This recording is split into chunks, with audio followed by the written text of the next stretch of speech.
Hello everyone, আমি আব্দুল্লাহ সাইদ। অনেকদিন পর নতুন ভিডিও। আমি আজখন ফিউচার স্পোর্টসে আছি। তো লাইফ অনেক চেঞ্জ হয়েছে, একটু মোটা হয়ে গেছি। তো আশা করি নেক্সট আরও ভিডিও ভালো দিতে পারবো বেশি।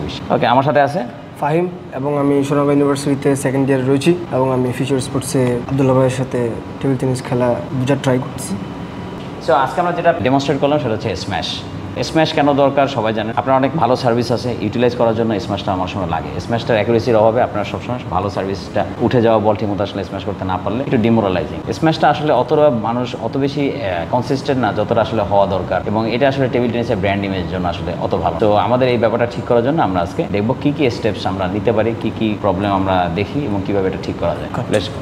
ওকে, সো স্ম্যাশ মারার নর্মাল বেসিক টেকনিক্স মোটামুটি আপনারা ইন্টারনেটে সব জায়গায় পাবেন। অনেক there is lots of tutorials about that. So কিন্তু কিছু ব্যাপার আসলে এবং আমাদের লেভেল রেসপেক্টে কিছু জিনিস আসলে সবসময় মেনশন করা হয় না, সেটাই আমি আসলে ডেমনস্ট্রেট করবো। প্রথম প্রবলেম হচ্ছে দুই ধরনের স্ম্যাশ। একটা হচ্ছে আপনার স্পিন স্ম্যাশ আর একটা হচ্ছে হিট স্ম্যাশ। দুইটার মধ্যে পার্থক্য কি? স্পিন স্ম্যাশ হচ্ছে মোটামুটি আপনি যখন হিট করবেন আসলে আপনি বলের সাথে একটা ডাউন অ্যাঙ্গেলে হিট করবেন এবং মোটামুটি ফরওয়ার্ড যাবেন বেশিরভাগ। আর একটা হচ্ছে hit smash, very basic simple principle. আমি হিট করবো, বল টেবিলের যেখানে থাকবে সেই অনুযায়ী মারবো। তো দুইটা স্ম্যাশের মধ্যে পার্থক্য হচ্ছে একটা হিট স্ম্যাশ এটা ডিরেক্ট অবভিয়াস, কোনো কমপ্লেক্সিটি নেই। সো প্রবলেম কি এই স্ম্যাশের প্রবলেম হচ্ছে এটাতে বেশি একটা স্পিন থাকে না। সো এটার কনসিস্টেন্সি বা অ্যাকুরেসি বা রিলায়েবিলিটি একটু কম মনে হয় আমার। এই জন্য মানুষ এটা আসলে অত বেশি প্রমোট করে না। বাট আমার মতে এটাই আসলে আগে শেখা দরকার, কারণ এটা ইজি টু লার্ন এবং এটা আপনার ওই স্পিন স্ম্যাশের ক্ষেত্রে হেল্প করবে যদি আপনি স্পিন স্ম্যাশে যেতে চান। স্পিন স্ম্যাশের প্রবলেমটা হচ্ছে স্পিন স্ম্যাশ কেন আসলে অ্যাচিভ করা একটু কষ্ট অ্যামেচার লেভেলের জন্য। স্পিন স্ম্যাশ আপনার রাবার ডিপেন্ডেন্সি আছে এবং আপনি এভাবে হিট করবেন, বলটা স্পিনের মতো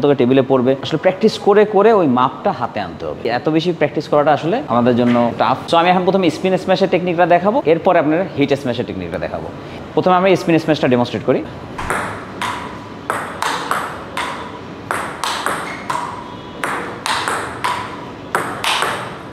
সো এটা ছিল স্পিন স্ম্যাশ। সো আমি এখন দেখাবো হিট স্ম্যাশ।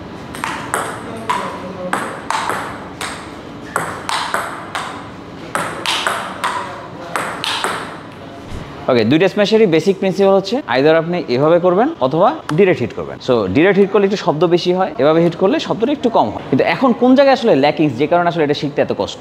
একটা বল কতখানি বাউন্স করে প্রত্যেকটা টেবিলের একটা মাপ আছে, সেই বাউন্সটা আগে আপনি হিসাব করে নেবেন। যেমন ITF অ্যাপ্রুভ টেবিলের জন্য 70% অ্যারাউন্ড এরকম বলটা ছাড়লে এটা 70%-এর মতো উঠে। নাম্বার ওয়ান হচ্ছে আপনি গেস করতে পারা যে বলটা কই আসবে, এটা একটা ফর্মুলার মাধ্যমে শিখে ফেলার। আপনি প্রতিদিন প্র্যাকটিস করে মুখস্থ করা চাইতে এটা আসলে আগে থেকে যদি আপনি বুঝে ফেলেন, তার মানে আপনার সময় কম লাগবে এটা হিসাব করা শিখতে। দুই নাম্বার হচ্ছে আপনার হাতটা ওই যেখান থেকে মারবেন, যদি স্পিন স্ম্যাশ করতে চান এইখানে মারবেন, অথবা হিট স্ম্যাশ করতে গেলে একটু উপর থেকে মারবেন। এই দুইটা জায়গায় হাতটা কাছাকাছি রেডি করে রাখা। আমরা অনেকেই করি কি নিচে হাত রাখি এবং হাতটা উঠে আনতে অনেক সময় লেগে। সো আপনি যদি স্ম্যাশ মারবেনই, আপনি অলরেডি জানেন বলটা স্ম্যাশের জন্য অপোনেন্ট দিয়ে দিচ্ছে। সো আপনি এখান থেকেই আপনি হাতটা রেডি করে ফেলতে পারেন, নিচে রাখার দরকার নেই, কারণ আপনি এরপরে বলতে স্পিন মারবেন না, আপনি মোটামুটি ডিসাইড। সো মেইনলি আপনার হিসাব করাটা শিখতে হবে যে কোন টেবিলে কেমন বাউন্স হয় এবং ওই বাউন্স অনুযায়ী আপনি ক্যালকুলেট করাটা শিখতে হবে যে কোন জায়গায় বলটা আসবে, আর এই হাতটা জায়গা মতো রেডি করে রাখা। সো আমি মেইনলি হিট স্ম্যাশটা পছন্দ করি, নিজে পার্সোনালি হিট স্ম্যাশ করতেছি, এই জন্য আমি আসলে হিট স্ম্যাশটা দিয়েই সব কিছু ডেমনস্ট্রেট করবো। সো প্রথমত আমি বলটা এভাবে দিব এবং বলটা যখন আসতে শুরু করবে তখন আমি আসলে নিজেকে পজিশন করতে চেষ্টা করবো যে বলটা কোথায় আসবে। আপনি এটা ফলো করার চেষ্টা করেন।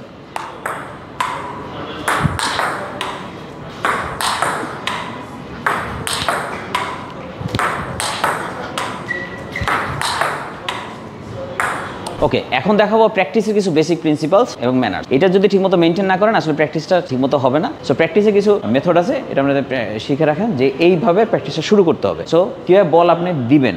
সো অ্যাটাকার যে আছে সে আর কি বলটা হিট করবে কীভাবে, এখান থেকে শুরু হয়। সো আপনি জাস্ট বলটাকে হিট করবেন হাত থেকে এবং ওইখানে ফেলবেন, তারপর ও লব করবে।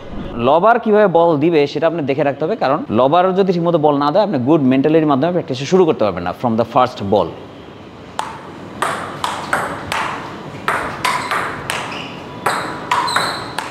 এই দুইটা এটিকেট মেনটেন করলে আপনাদের প্র্যাকটিসটা পারফেক্ট হবে এবং এই গতিতে শুরু করতে হবে, যেই গতিতে আসলে একটু আগে ফাইম ডেমনস্ট্রেট করলো, যেভাবে এই গতিতে দিলে আপনাদের লবিং এবং স্ম্যাশিং দুইটার মধ্যে একটা কনসিস্টেন্সি তৈরি হবে। নাইলে দেখা যাবে যে আপনি স্ম্যাশ করতেছেন, লব দিতে পারতেছেন না, ঠিকমতো রিটার্ন করতে পারতেছেন না। মেইন কাজ কিন্তু আসলে স্ম্যাশের হিটিং এর আগে ফুটওয়ার্ক প্র্যাকটিস করার জন্য আপনি আসলে কনস্ট্যান্টলি একটা পর একটা বল, নতুন বলে একই র্যালিতে বিভিন্ন অ্যাঙ্গেলে বল আসবে, ওই বলে মারতে শেখাটা বেশি দরকার। এই জন্য ফুটওয়ার্কটা ফাস্ট করতে হবে আগে। আপনি বেসিক প্রিন্সিপাল তো দেখলেন, হাত রেডি করা এবং হিট করা। এই হাত রেডি করা টাইম মতো এবং বলের ক্যালকুলেশনটা বোঝা, এটা হচ্ছে মেইন বেসিক প্রিন্সিপাল, ঠিক আছে? কিন্তু ফুটওয়ার্ক ঠিক না থাকলে এগুলো কোনোটাই আপনি অ্যাপ্লাই করতে পারবেন না। অ্যাজ এ প্র্যাকটিস পার্টনার আপনি লবটা ঠিক মতো দিলে স্ম্যাশার যে আছে সে ঠিক মতো স্ম্যাশটা প্র্যাকটিস করতে পারবে।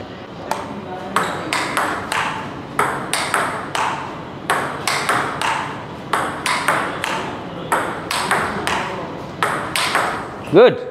সো এভাবে রেগুলার আশা করি প্র্যাকটিস করতে করতে স্ম্যাশ এবং লব দুটোই ভালো হবে এবং মানুষ আরও বেশি স্ম্যাশে অ্যাকুরেসি এবং কনসিস্টেন্সি আনতে পারবে, এই আশা করতেছি। ওকে, বাই বাই, থ্যাংক ইউ।